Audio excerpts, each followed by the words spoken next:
Jangan dan cera-cera yang karap Roria. Ya berapa boleh. Pak kah apa? Berapa dengar cak bagus. Dekat ni. Di empat kedian je. Tiba di tangkih. Lalu kuyun.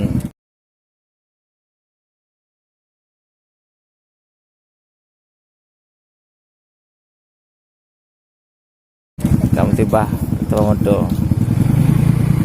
Yang gara-gara macet rem. Kajiklah kamu kalau muka dalam kau. Assalamualaikum. Salon guys. Rupanya pembangunan towernya siap dalam pada ke kanan sekitar ledon naga. Nanti siap longsor le. Keban ka. Dia kau dituk supaya baik kenang diwan. Macam nak bisa dampungnya urut dalut di baru. Jadi lagi nyo paling nak dekat cuma bulan lah nya ka. Begaklah urut lantar baik. Dia nak mengemas.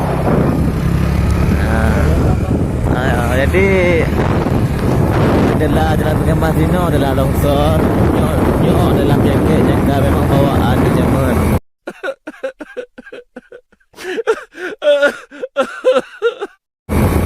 Longsor di sepanjang jalan, di sepanjang titik dari Wilayah Timur menuju Kemas, nyo terdapat banyak longsor. Okay. Jadi kan bagi-bagi gas-gas yang nak ajak berkunjung ke Kemas lagi ada bukti minggu ni.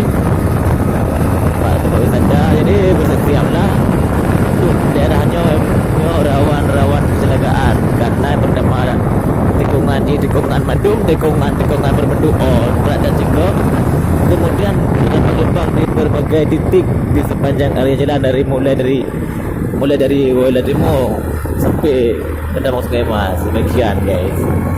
Iya.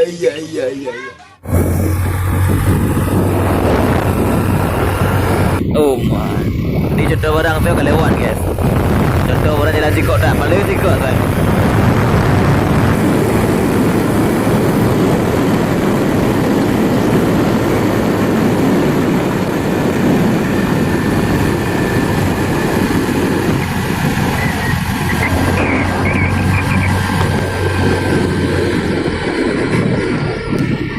Okey, betul bro. Saya sedeti ban guys.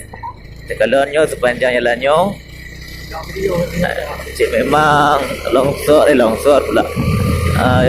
Lubang memang dia dah kenalah di badan jalan dari mulai Wilayah Timur sampai Sungai Masnya.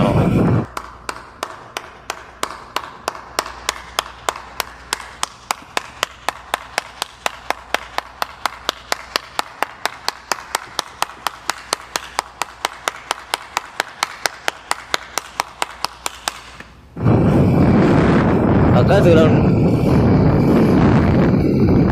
dekat country dah kagak ya ban lubang dinya ban guys lubang di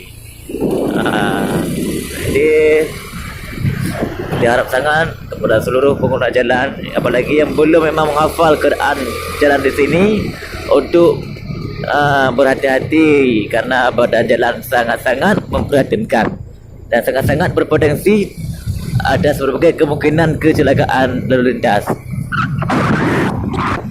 Okay guys, banyak kali lubang sini guys. Tak je lubang.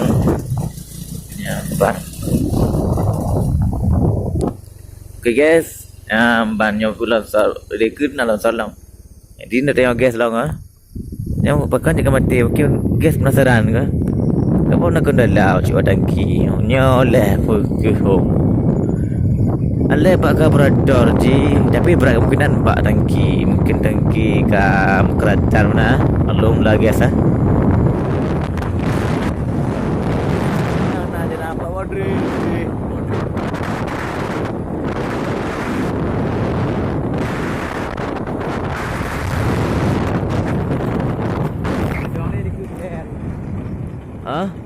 Betul tu deh.